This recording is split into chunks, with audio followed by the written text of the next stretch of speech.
ये कहानी यूरू नाम के एक 16 साल के लड़के की है जो अपने विलेज में रहता है।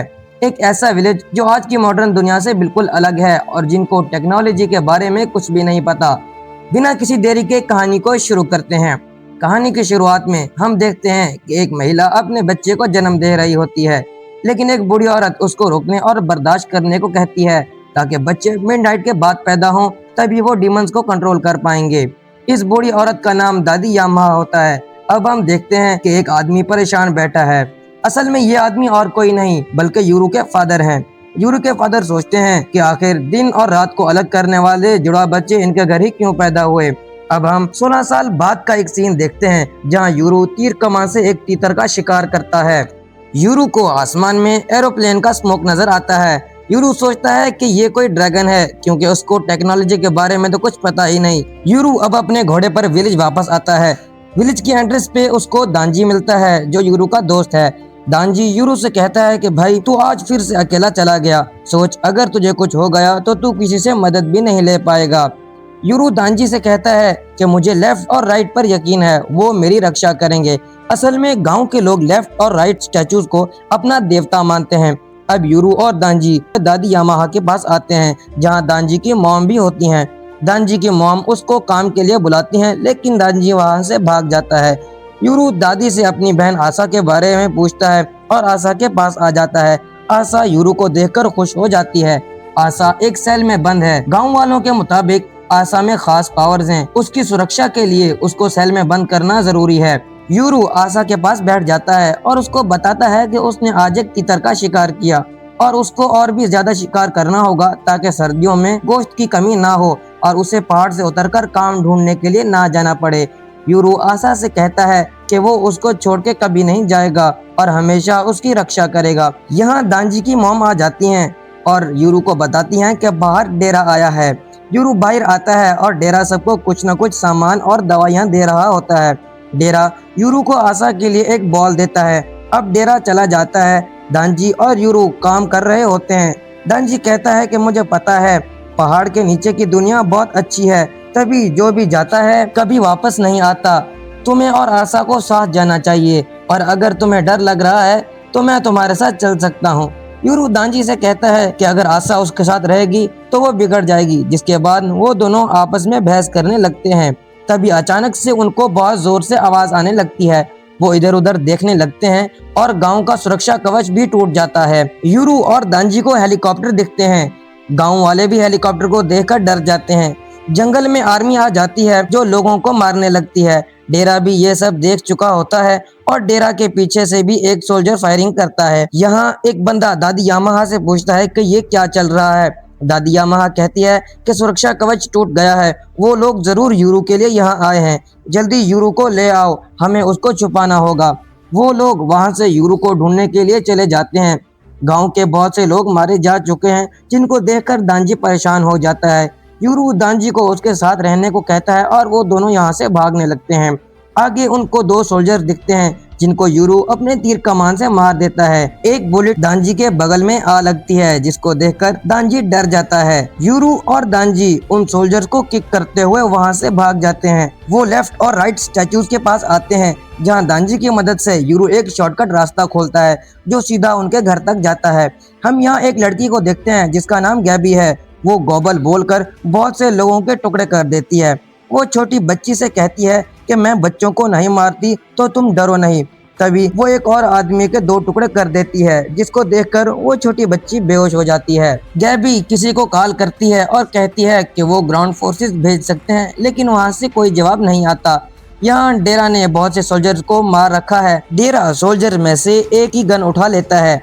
डेरा हाना नाम की एक लड़की को कॉल करता है और कहता है कि कवच टूट चुका है, ये सही नहीं हो रहा, हमें मिलने की जगह बदलनी होगी और लगता है कि असली आशा आ चुकी है। यहाँ असली आशा ने दादी यामाहा को बेहोश कर दिया है। वो सेल में बंद आशा को अपनी पावर से मार देती है। तभी वहाँ यूरू आ जाता है। यूरू मरी हुई आशा को पुकारता है, लेकिन वो दूसरी लड़की उसको कहती है कि वो आशा है, वो यूरू को लेने आई है और बाकी सबको मारने आई है। यूरू कंफ्यूज हो जाता है और कहता है कि वो असल आशा नहीं बल्कि एक बहरूपिया है। यूरू तीर निकालकर आशा पे अटैक करता है। तभी वहाँ बड़ी एक्सप्लोजन हो जाती है। डेरा हेलीकॉप्टर से बचते हुए आगे बढ़ता है और सोल्जर्स को मारता है। डेरा आगे आता है तो उसे गाबी मिलती है। डेरा उसके डीमन की तारीफ करता है, जिसपे गाबी कहती है कि क्या वो भी डीमंस को देख सकता है। वो डीमन डेरा पे अटैक करता है, लेकिन डेरा भी उस पे फायरिंग करता है, जिसका उस डीमन पर कोई असर नहीं होता। डेरा कहता है कि क्या तुम्हारे दांत धातु के बने हैं, और उस पे ग्रेनेड फेंककर वहां से चला जाता है। यहाँ यूरू को होश आता है तो उसकी बॉल पहले दादी यामाहा को टच करती है, उसके बाद मरी हुई आशा के पास जाके गिर जाती है। दादी यामाहा को होश आता है, वो ब्लड मैनिपुलेशन का यूज करते हुए आशा को पकड़ लेती है और डेरा से यूरू को ले जाने को कहती है और बताती है कि नीचे की दुनिया में जाकर कहीं छुप जाना और इनके हाथ ना आना। डेरा यूरू को उठा के यहाँ से भागने लगता है। वो शॉर्टकट से गांव के एंट्रेंस पर पहुंचता है। यूरू परेशान होकर कहता है कि यहाँ चल क्या रहा है, ये क्या पागलपन है। डेरा उससे कहता है कि अभी मेरे साथ चलो, लेकिन ऊपर से हेलीकॉप्टर में बैठे हुए स्नाइपर्स उनको निकलने नहीं देते। डेरा कहता है कि अगर दांतों वाली यहाँ आ गई तो हमारी खैर नहीं, लेकिन यूरू उसकी बात नहीं सुनता और कहता है कि आशा मारी गई और दादी को भी उसने पीछे छोड़ दिया। यूरू उस औरत के बारे में पूछता है, लेकिन डेरा उसको कहता है कि उसके पास समझाने का टाइम नहीं, और वो यूरू को एक लॉकेट देता है और कहता है कि मेरे पीछे लेफ्ट और राइट के बीच में एक छेद है, ये लॉकेट उसमें डाल दो। यूरू फिर से सवाल करने लगता है, लेकिन डेरा उससे कहता है कि जैसा मैं कहता हूँ वैसा करो। यूरू लॉकेट लेके उस छेद के पास आता है, लेकिन उस छेद में कचरा भरा होता है। डेरा कचरा हटाने को कहता है। ऊपर से स्नाइपर्स यूरू को देखते हैं और कहते हैं कि इस लड़के को पकड़ो और बाकी सबको मार दो। यूरू उस लॉकेट को छेद में घुसा देता है। तभी डेरा उसका सर जमीन पर दे मारता है, जिससे यूरू का खून उस लॉकेट पर लग जाता है। यूरू डेरा पे गुस्सा करने लगता है। स्नाइपर डेरा को मारने वाले होते हैं, लेकिन तभी अचानक से लेफ्ट और राइट स्टैचूज में से एक बहुत तेज रोशनी निकलती है, जो हेलीकॉप्टर को तबाह कर देती है और हेलीकॉप्टर नीचे आ गिरते हैं। यूरू उठता है और देखता है कि उसके सामने दो डीमंस हैं, जिनमें से एक कहता है कि हमारा मास्टर तो एक बच्चा है, लेकिन फीमेल डीमन कहती है जो भी हो हमें इनके ऑर्डर्स मानने होंगे। डेरा यूरू को बताता है कि ये उसके डीमंस हैं। हम फ्लैशबैक देखते हैं जहां यूरू के फादर उसको इस शॉर्टकट के बारे में बताते हैं और कहते हैं कि लेफ्ट और राइट हमेशा तुम पर नजर रखेंगे और तुम्हारी रक्षा करेंगे। लेफ्ट और राइट यूरू को बताते हैं कि हमारी हमेशा तुम पर नजर रही है और हम तुम्हारे डीमंस हैं। राइट यूरू को रोतड़ू बोलता है, जिस पे लेफ्ट उसको ऐसा करने से मना कर देती है। डेरा डीमंस को हाय बोलता है। राइट बताता है कि तुम डीमंस को पकड़ने वाले डेरा हो ना। राइट कहता है कि हमने उन पंछियों को इसलिए मारा क्योंकि वो मास्टर को तंग कर रहे थे, लेकिन ये हैं क्या। डेरा उनको बताता है कि ये इस नई दुनिया के वाहन हैं। डेरा उनको पहाड़ उतरने में मदद करने को कहता है, लेकिन राइट कहता है कि वो बस यूरो के ऑर्डर्स ही मानेंगे। डेरा राइट को समझाने की कोशिश करता है कि यूरो को अभी कुछ भी पता नहीं। तभी वहाँ गाबी आ जाती है और यूरो के डीमंस की तारीफ करती है। गाबी यूरो से पूछती है कि क्या तुम ही आशा के भाई हो। यूरो मरी हुई आशा को याद करते हुए गाबी से पूछता है कि यहाँ के सब लोगों को तुमने मारा है, जिसपे गाबी हाँ कहती है। लेफ्ट और राइट यूरू को ऑर्डर्स देने को कहते हैं ताकि वो इसका खेल खत्म कर सकें।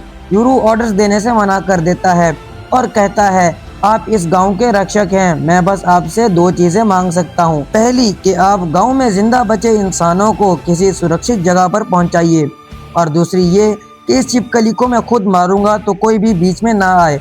राइट खुश हो जाता है कि उनका मास्टर उनके काम में दखल नहीं देगा। यह आशा दादी यामाहा को दीवार में दे मारती है और कहती है कि हम आपको कभी माफ नहीं करेंगे और आपको अपने किए की कीमत चुकानी होगी, और वहां से चली जाती है।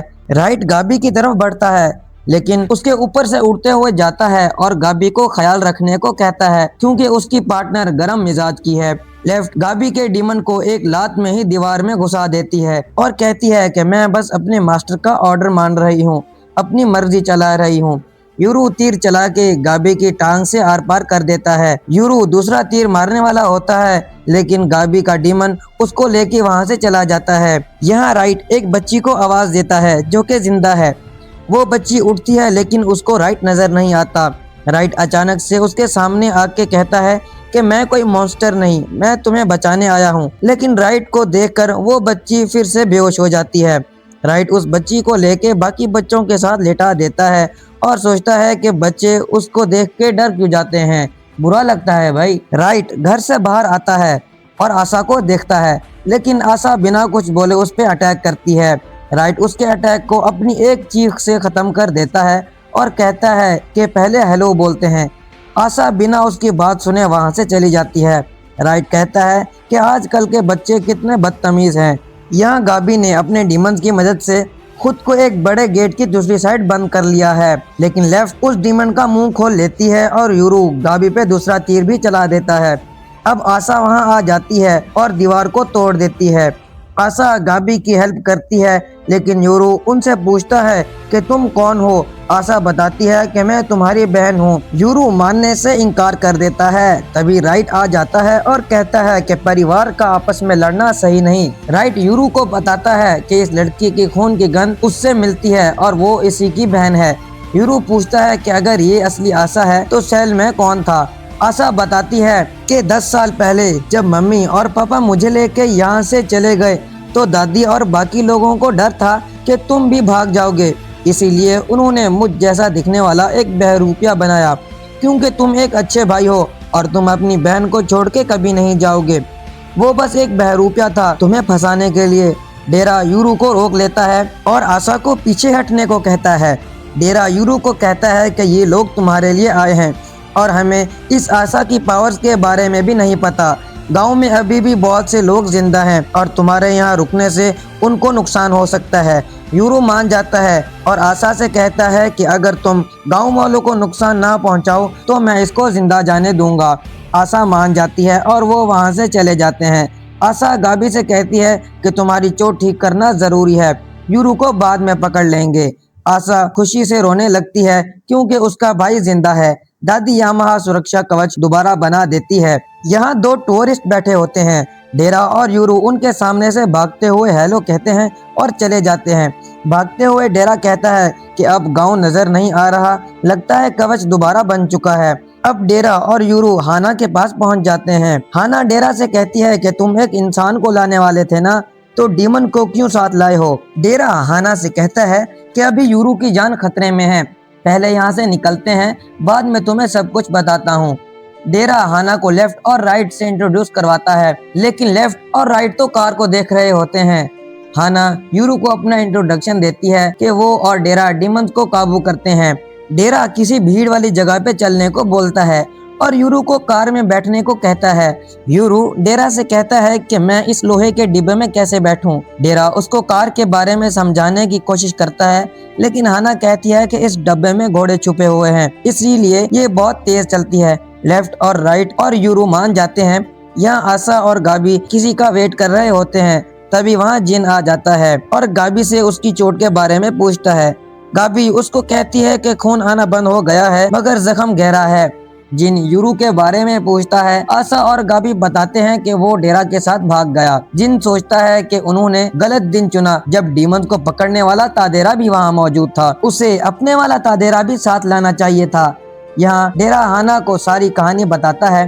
तभी लेफ्ट बताती है कि कुछ डीमंस उनके पीछे आ रहे हैं, लेकिन वो उनके पुराने दोस्त हैं, वो उनको कुछ नहीं करेंगे।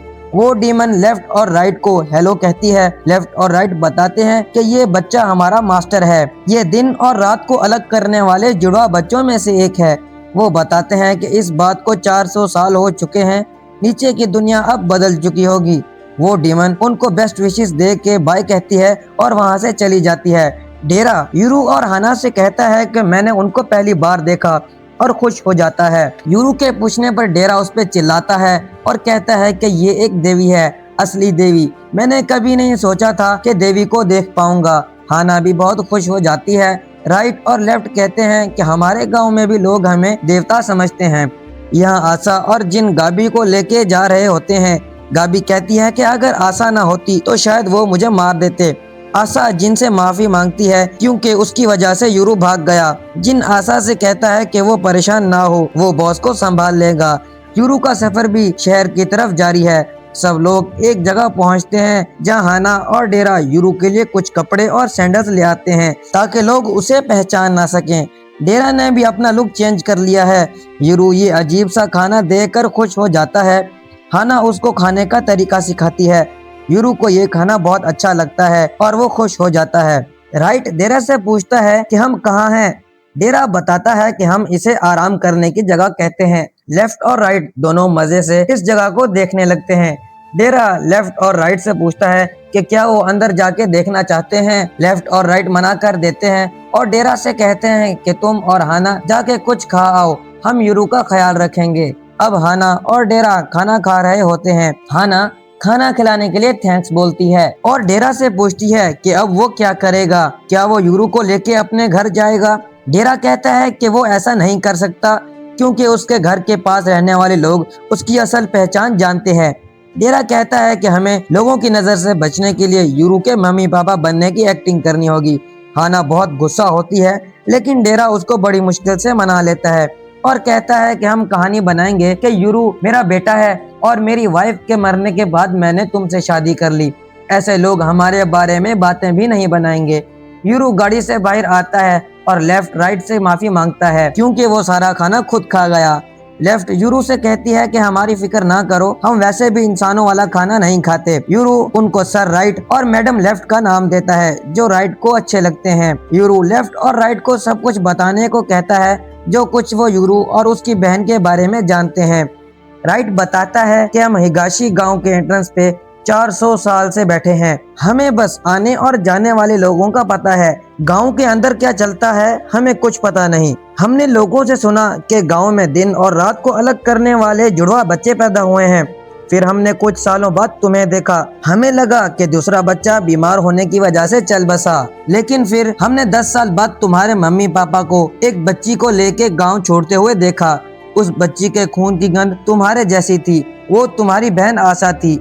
यूरू कहता है कि मुझे इतने सालों से लगता था कि मेरे मम्मी पापा हम दोनों को छोड़ के चले गए, लेकिन जिसको छोड़ा गया वो बस मैं था। यूरू कहता है कि उसे समझ आ गया, वो लड़की जो अपने आप को आशा कहती है उसको मेरे मम्मी पापा के बारे में भी पता होगा। अब डेरा और हाना आ जाते हैं। हाना यूरू से कहती है कि आज से हम तुम्हारे मम्मी पापा हैं, इसीलिए जो भी तुम करोगे उसके जिम्मेदार हम होंगे। डेरा यूरू से कहता है कि आगे का सफर लंबा होने वाला है, अगर उसे बाथरूम यूज करना है तो वो जा सकता है, लेकिन यूरू पहले ही पेड़ के पीछे से हो आया था। हाना उसको गाड़ी के ऊपर बैठने से भी मना करती है। यूरू कहता है कि लेफ्ट और राइट भी तो कब से यहाँ पर बैठे हैं। हाना बताती है कि आम इंसान डीमंस को नहीं देख सकते। राइट बताता है कि डीमंस के मॉन्स्टर ही डीमंस को देख सकते हैं। लेफ्ट भी बोलती है कि अगर हम चाहें तो कुछ लोगों को हमें देखने की शक्ति दे सकते हैं। अब सारे वहाँ से निकल जाते हैं। यूरू डेरा से उन लोगों के बारे में पूछता है जो उसे पकड़ने आए थे। डेरा बताता है कि वो कागेमोरी हैं और उनके पास भी डीमंस हैं, लेकिन बुरे डीमंस। वो भी हमारे गांव का हिस्सा थे, लेकिन उन लोगों ने गांव छोड़ दिया और इस दुनिया में आके रहने लगे। इस दुनिया में कागेमोरी के लोगों का एक ग्रुप है। हमने सुना था कि दिन और रात को अलग करने वाले जुड़वा बच्चों में से एक उनके साथ है, जो बात सच निकली। अब हम देखते हैं कि एक लड़की बिल्डिंग में किसी से डर के भाग रही है। वो बड़ी मुश्किल से एलिवेटर तक पहुंचती है, लेकिन आदमी उसके पास आ जाता है। वो लड़की उस आदमी से दूर रहने को कहती है, लेकिन वो आदमी उसको कहता है कि अगर मैं तुम्हारे पास नहीं आऊंगा तो तुम्हें मारूंगा कैसे। वो लड़की उसको दूर रहने को कहती है, लेकिन वो नहीं हटता। वो लड़की एक डीमन में चेंज हो जाती है। हमें बताया जाता है कि ये कोई लड़की नहीं बल्कि जिन का डीमन है। जिन कागेमोरी एक लड़की से मोबाइल पर बात कर रहा होता है और कहता है कि जो आदमी तुम्हें तंग कर रहा था उसको मैंने संभाल लिया है, वो दोबारा तुम्हें परेशान नहीं करेगा, तुम आराम से काम पर जा सकती हो। यहाँ वो डीमन उस आदमी को निगल जाता है। यहाँ एक लड़की मोबाइल चलाते हुए एलिवेटर में आती है। इस लड़की को भी डीमंस नजर आ रहे होते हैं। वो लड़की बहुत डर जाती है। जिन उससे कहता है कि वो इस बारे में किसी और को ना बताए। अगर आप हर वीक नया एपिसोड सबसे पहले देखना चाहते हैं तो चैनल को सब्सक्राइब करें और बेल आइकन को दबाना ना भूलें, क्योंकि आपको यहाँ मिलता है खट्टा मीठा और मसालेदार कंटेंट, इतना टेस्टी कि आपका दिमाग भी बोले एक और एपिसोड लाओ। मिलते हैं आपसे अगली एपिसोड में, तब तक सयोनारा।